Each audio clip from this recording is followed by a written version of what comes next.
Saudi Arabia actually has some really interesting conditions for football. And it's the same actually thing that drove us to the Middle East the first time when we came here as investors. Historically, most investors come to the Middle East with their hand out, right? Especially to the Gulf and say, give me money. I need money for my fund. And I think we were one of the first firms that came here and started investing our own money first before anyone had invested in us. Refresh.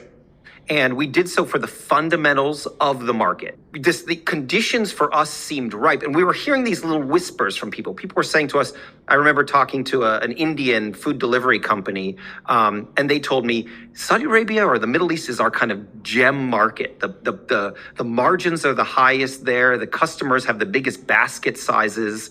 And, and then I talked to the live streaming companies in China, and they told me, oh, the Middle East is where we make our most money. We say 50,000 customers in the Middle East are worth 1 million customers in Southeast Asia. And so companies were going out and burning huge amounts of capital to acquire customers in Indonesia. And meanwhile, they could have been getting profitable customers with very little effort here in the Middle East. So we started investing here, not because anyone gave us money or said, come here and set up an office and then we'll write you a check, but because we felt like the fundamental conditions were ripe for investment. Fast forward today to this market, it is blowing the roof off it in food delivery, digital banking, all of these kind of metrics that we set out for as a North Star have evolved, and COVID accelerated it. So that's the framework that we came with to football, which is I didn't come to football because I saw dollar signs in my eyes in terms of what I could get out of the ecosystem and from investment or whatever it was.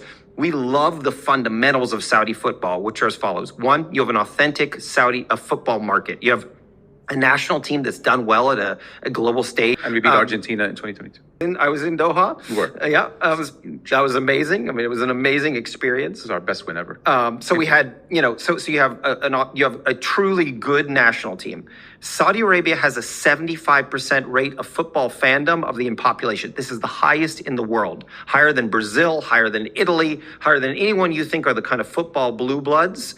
This is a market with more football fans per capita than anywhere else on the earth. Then you've got this strong kind of upward investment trajectory where the government is going to continue spending on infrastructure ahead of a 34 World Cup, something that China never had and some of these other kind of supposed bubbling football markets. And so all those conditions to me are ripe for investment and ripe for building upon, just like we saw in the